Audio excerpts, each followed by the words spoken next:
The hospital called at 4 in the morning. I was already awake. I'd been awake most nights that week, sitting in the recliner next to my father-in-law's bed, listening to the rhythm of his oxygen machine and watching the slow rise and fall of his chest. When the phone rang and I saw the nursing supervisor's name on the screen, I already knew. I had spent enough years as a registered nurse to recognize when a body is saying goodbye. Walter had been saying goodbye for 3 weeks. I drove to Mercy General in the dark. The roads were empty. It was the kind of February morning that arrives before anyone is ready for it, cold and flat and gray at the edges. I remember thinking, somewhere on the highway, that I should call my husband, that Daniel should know his father was gone. I picked up the phone twice and put it back down. I wasn't ready to hear his voice. When I arrived, the charge nurse on the floor, a young woman named Priya, who had been wonderful to Walter all those months, took my hand and walked me to his room. He looked peaceful. That is what people always say, and it is almost never true, but in Walter's case it was. His face had finally let go of the tension it had been holding for so long. I sat with him for 40 minutes before I called anyone. I called Daniel first. He answered on the second ring, which surprised me. His voice was alert in the way that told me he hadn't been sleeping either, though his sleeplessness had nothing to do with his father. "He's gone," I said. There was a pause. "Okay," he said. "I'll call Craig." That was it. "Okay. I'll call Craig." After 8 years. I want to be careful here, because I am not a bitter woman. I did not move into Walter's house 8 years ago out of resentment or obligation. I did it because he was a good man who had built a life with his hands, raised 2 sons, mostly alone after his wife passed, and now had no one to help him navigate what was coming. Daniel had his reasons for keeping his distance. Craig had his reasons too, or so he told himself. I had mine for staying. I had loved Walter, genuinely, the way you love someone who treats you like you matter, regardless of what you can do for him. I had been a home health nurse for 11 years before I moved in. I knew exactly what I was getting into. Parkinson's does not move in a straight line. Some weeks, Walter could sit at the kitchen table and do the crossword and argue with me about whether the Houston Astros had any hope that season. Other weeks, I slept in my clothes because I couldn't risk being more than 20 seconds from his room. I had converted the downstairs study into his bedroom within the first year. I had installed grab bars and ramp rails and a hospital-grade mattress. I had learned to make his mother's biscuit recipe because it was the one thing that still tasted right to him, even when everything else had gone strange. I am not telling you this so you will feel sorry for me. I am telling you so you understand what 8 years looks like when you live it one day at a time. Daniel visited 4 times in those 8 years. Craig visited twice. The second time Craig came, Walter didn't recognize him, which I think was harder on Craig than he ever admitted. After that visit, Craig started calling me instead of his father, asking for updates, asking for numbers. What were the monthly medication costs? What was the property tax situation? Had Walter updated his documents recently? I answered his questions because I thought he was trying to be responsible from a distance. I understand now that he was conducting an inventory. We buried Walter on a Thursday. The service was at First Methodist, which Walter had attended for 40 years before he got too sick to go. About 60 people came. I sat in the second pew with Daniel on one side and Craig on the other, and I held Walter's old Bible in my lap because there was nothing else to hold on to. The pastor spoke about Walter's steadiness, his quiet generosity, the way he had always shown up for people who needed him. I cried twice. Daniel did not cry at all. Craig cried with the practiced ease of a man who had learned that visible grief is useful. We drove back to the house in separate cars. I don't know why. It had simply happened that way at the cemetery, everyone drifting toward their own vehicles, and I had not pushed for anything different. I needed the 20-minute drive alone. I needed to listen to nothing and look at the flat Texas sky and let myself feel whatever was underneath the numbness. When I pulled into the driveway, there were 3 cars already there: Daniel's truck, Craig's rental, and a silver Lexus I didn't recognize. I sat in my car for a moment. The Lexus had dealer plates. Someone had driven it there recently, specifically for this occasion. I picked up my purse, straightened my coat, and went inside. The living room had been rearranged. This was the first thing I noticed. The armchairs had been moved to face the couch, and a man I had never seen was sitting in Walter's chair, the leather one by the window, where Walter had spent hours watching the backyard feeder and naming the birds. The man was maybe 50, heavy-set, wearing a suit that was slightly too tight across the shoulders. He had a briefcase open on his knee. Daniel was standing near the fireplace. Craig was on the couch. Craig's wife, Pamela, was beside him with her hands folded in her lap. "Sarah," Daniel said, "come sit down." "Who is this?" I said. "This is Mr. Howell. He's an attorney." I looked at Mr. Howell. He did not extend his hand. He gave me the kind of brief, professionally neutral smile that I recognized immediately, the smile of someone who has been hired to deliver information, not to care about how it lands. "I'd prefer to stand," I said. Craig cleared his throat. He had the decency, at least, to look slightly uncomfortable. "Sarah, Dad's estate is more straightforward than we expected. Mr. Howell has been working with us to make sure everything is handled correctly." Working with us, not working with the estate. Working with us.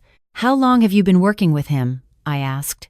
Craig and Daniel exchanged a look, the kind of look that happens in half a second and contains an entire conversation. "That's not really the point," Daniel said. "The point is that Dad left a clear set of instructions. The house and the investment accounts go to Craig and me, split equally.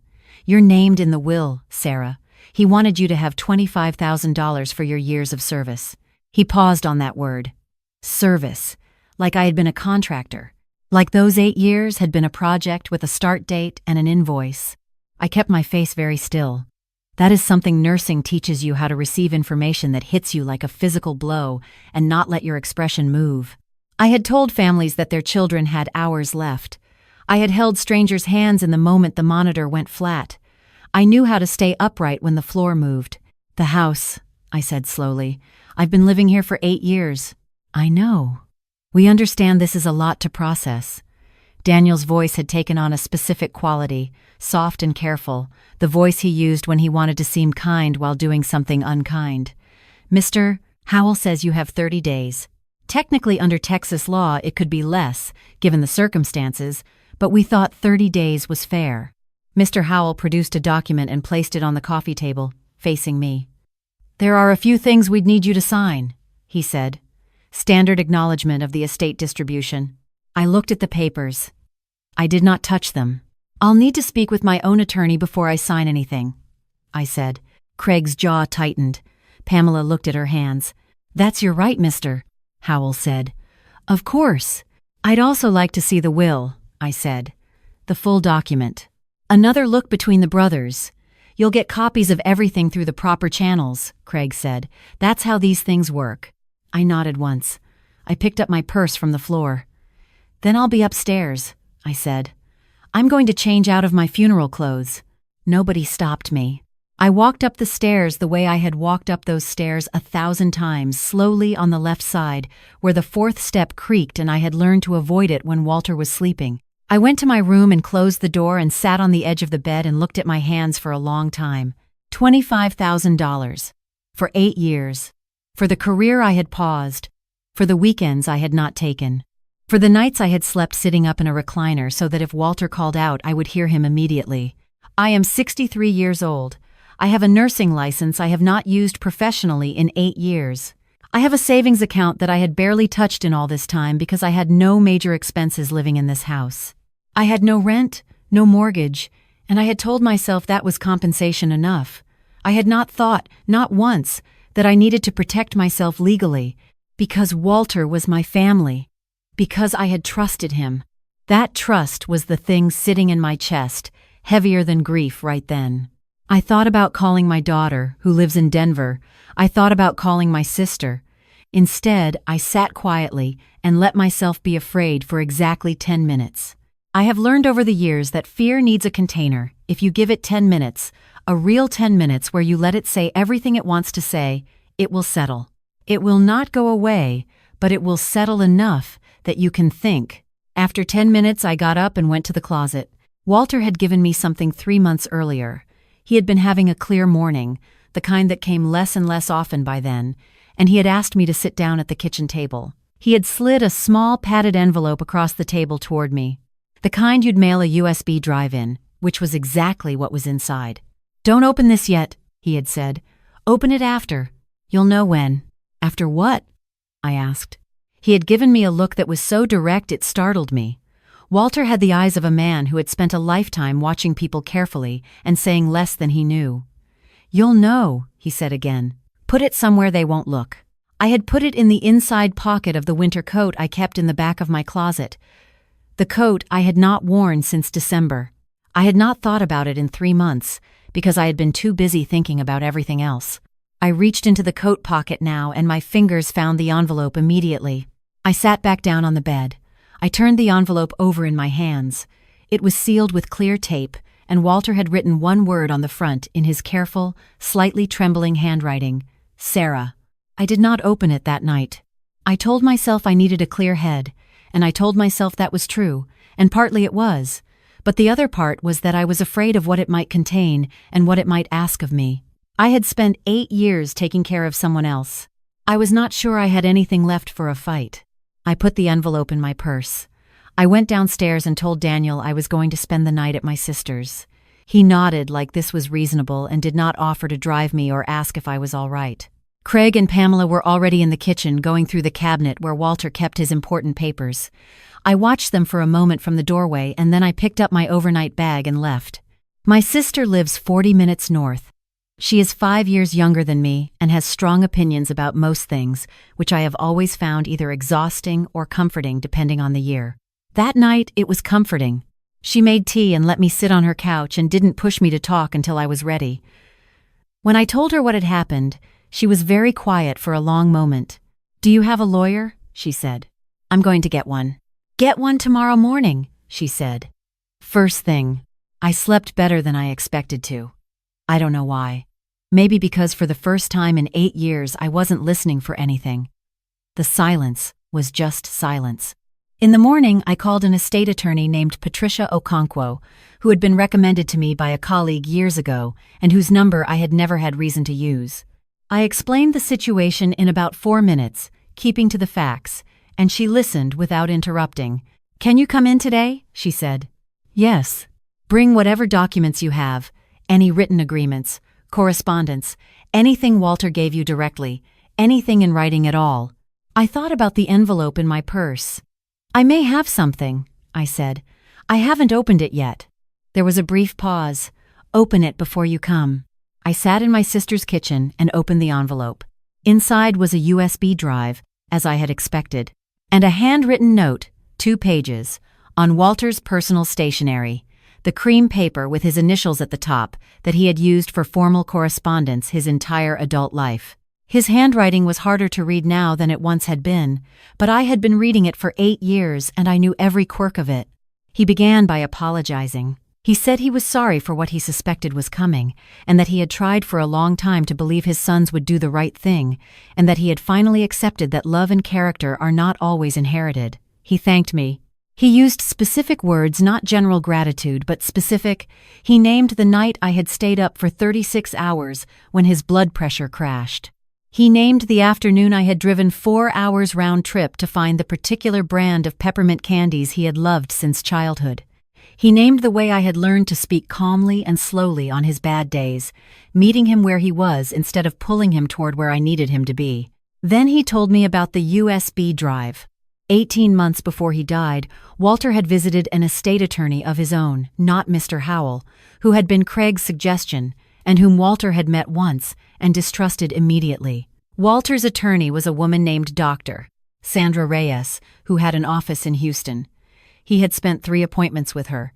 He had signed documents. He had been, on those 3 occasions, accompanied by 2 witnesses who were not family members. The USB drive contained a video recording of Walter, filmed by Dr. Reyes' office, dated 14 months before his death. In it, Walter sat in a chair in what looked like a conference room and spoke clearly and at length about his intentions for his estate. He was having a good day. His hands were calm in his lap. His voice was steady. He left the house to me, not split between his sons, not divided into thirds. He left me the house where I had spent 8 years of my life, which he had owned outright since 1987. He had arranged it not as an inheritance that could be contested in the same process as his liquid assets, but as a separate transfer, a deed that Dr. Reyes had already filed with the county clerk's office 14 months ago. The deed was already in my name, had been for over a year. The note said, "I didn't tell you because I didn't want you to feel indebted to me or to change the way you cared for me. You cared for me because you are who you are. I wanted to give you something for the same reason." I read the letter twice. Then I sat for a while without reading anything. Then I called Patricia Okonkwo and told her I was on my way. Her office was in a building downtown, on the 14th floor, with windows that looked out over the city. She was a precise woman in her 50s with reading glasses on a beaded chain and a manner that reminded me of the best attending physicians I had worked with, someone who had seen enough not to be rattled, but who still took everything seriously. She went through the documents methodically. She watched the video from the USB drive on her laptop while I sat across from her. She made several notes. She asked me 3 questions, all of them specific and practical. "This is clean," she said finally. "The deed transfer was filed correctly. It's a matter of public record. The house has been legally yours for 14 months. "They don't know," I said. "They clearly don't know," she agreed. "Or if they did, they were hoping you didn't." She took off her glasses. "Mr. Howell should have caught this in his title search. Either he didn't do one, or he did and chose not to mention it. Either way, that's a problem for him professionally." She paused. "What do you want to do?" I thought about that question for a moment. "I want to handle it the right way," I said. "I'm not interested in a battle. I never was." "Understood," she said. "But I want you to understand what you're entitled to. The $25,000 in the will is actually separate from the house, so you can accept that as well. The investment accounts are a different matter, and your sons-in-law have a legitimate claim to those. The house, however, is not part of the estate at all at this point. It's yours, has been." She drafted a letter that afternoon. It was 3 paragraphs. It was not dramatic. It simply noted that the property had been legally transferred by deed 14 months prior, referenced the filing number with the county clerk, named Dr. Reyes as the supervising attorney, and indicated that any correspondence regarding the property should be directed to Patricia's office going forward. She sent it to Mr. Howell's office by certified mail and by email, simultaneously, that same afternoon. I drove back to Walter's house to my house that evening. Craig's rental car was still in the driveway. I let myself in and found him and Pamela in the kitchen, and Daniel at the dining table with a yellow legal pad covered in notes. They all looked up when I came in. "I didn't expect you back tonight," Daniel said. "It's my home," I said. "I have something you should read." I had printed a copy of Patricia's letter. I placed it on the table in front of Daniel. He read it. His expression changed in stages, first confusion, then a pulling together of the brow, then something that moved through his eyes quickly, and then went flat. He passed the paper to Craig without a word. Craig read it. Pamela leaned over and read it over his shoulder. The kitchen was very quiet. "This can't be right," Craig said finally. "It's been filed with the county for over a year," I said. "Dr. Reyes's information is in the letter. You're welcome to verify it tomorrow morning." "Dad wouldn't," Craig started. "Your father was a very clear-eyed man," I said. "Even on the days when his memory was unreliable, his judgment wasn't. He made this decision at a time when he was, by any legal standard, entirely competent. There are witnesses. There is video documentation. He thought this through very carefully." I wasn't angry when I said this. I want to be clear about that. I had moved past the part where I was angry, somewhere on the drive back. What I felt was something quieter and more solid. I felt the particular steadiness that comes when you have been afraid and then found out that you were protected all along, that the person you trusted had been thinking about you even when you didn't know it. Daniel stood up. He looked at me with an expression I couldn't entirely read, part something that might have been shame, if he were capable of it in that form, and part the look of a man recalibrating. "You're really going to do this," he said. "I'm not doing anything," I said. "This was done. Your father did it." He left that night. Craig stayed until the next morning, went through some of his father's personal items that Walter had specifically designated for him in the will, a watch, some tools, a box of photographs. I made coffee and stayed out of his way. He was subdued. When he was ready to leave, he stood in the front hallway for a moment with his box under his arm and looked around the house. "He really loved you," he said. "It came out plainly, without armor, the way true things sometimes do when a person finally stops managing their own emotions." "I know," I said. "I loved him too." He nodded once and left. Mr. Howell's office sent a reply to Patricia 4 days later, acknowledging the deed transfer and making no further claims on the property. The process of settling the rest of Walter's estate moved forward through normal channels. The $25,000, which I accepted, sat in my bank account untouched for 2 months while I figured out what came next. What came next was slower than I expected and better than I feared. I spent the first month simply living in the house, without managing anything. For 8 years, every room had been organized around Walter's needs, the furniture arranged for wheelchair clearance, the kitchen set up for someone who ate small portions at careful intervals, the lighting always adjusted for a man whose eyes had become sensitive. I began slowly returning things to the way I liked them. I moved the kitchen table back to where it had been before. I put a bookshelf in the downstairs study where the hospital bed had been. I called the home health agency I had worked for before I moved in. I was not ready to go back to full-time work, and I was honest with them about that. But I had skills, and I had kept my license current. I had renewed it every 2 years, quietly, without knowing exactly why. They asked if I would be willing to consult on complex patient cases, families who needed guidance navigating serious long-term diagnoses. The kind of cases where someone needed to sit across the table from a family and help them understand what was actually happening and what their options actually were. I said yes. It is not the same as what I did before. It is something different, and in some ways better. I go into people's homes and I sit with them, and I tell them the truth as clearly and gently as I can. I help them make lists. I help them figure out what questions to ask their doctors. Sometimes I simply sit with someone for 2 hours while they cry, because they need to cry in front of a person who knows what is happening and is not afraid of it. I think about Walter on those visits. I think about what he taught me about receiving care without making the person giving it feel invisible. He always thanked me specifically. He always noticed. He used to say that the difference between good care and great care was about 20% skill and 80% attention, paying attention to the person in front of you, not the diagnosis. I keep his note in the drawer of the kitchen table. The handwriting gets a little harder to read every time I look at it, because my eyes fill before I get to the end. He wrote near the bottom, "You showed up every single day. That is not a small thing. In the end, I think it is the only thing. The house is mine. The yard in the back, where Walter used to watch the birds from his leather chair, still has the feeder I filled every Sunday without fail. I kept filling it after he was gone. I don't know exactly when I realized I was filling it for myself now, not for him, because I had begun to love the birds too. It happened the way most real changes happen, so gradually that you cannot point to the moment it became true. Daniel and I are separated.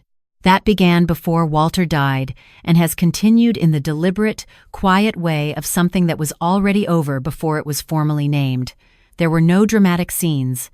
There was simply a growing clarity, on both sides, I think, that we had become two people living in parallel rather than together, and that this had been true for longer than either of us wanted to say out loud. He has his life. I have mine. I am 63 years old. I own a house in Texas. I have a work I believe in. I have a sister who makes good tea and does not give advice until it's asked for. I have a daughter in Denver who calls every Sunday and who flew out in March and spent a week with me, and on the last morning she stood in the kitchen and looked around and said, "Mom, this place feels like you now." I didn't know how to explain that it had taken 8 years of being someone else's caretaker to understand what my own life was supposed to look like. Some people will tell you that being good is its own reward, and they mean it kindly, but they are usually people who have never had to live on that principle alone for a long time. The truth is harder than that. The truth is that you do not always know, when you are in the middle of it, whether you are doing the right thing or simply the available thing. You do not know if you will be seen or remembered or protected. You simply keep showing up because it is what you know how to do and because the person in front of you needs you to. And sometimes, not always, but sometimes someone has been watching. Someone quiet and steady and smarter than they let on has been paying attention all along, and when the time came, they made sure you would be all right. I think about that a lot. About the 14 months Walter carried that secret.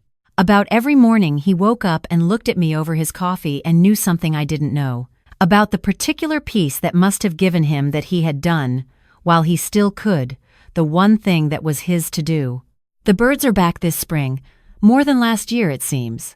I sit at the kitchen table on the mornings I don't have appointments and drink my coffee and watch them and think about how a good man can change the shape of your life so quietly that you don't feel the change until everything has already settled into its new form, and you realize, one ordinary morning, that you are home.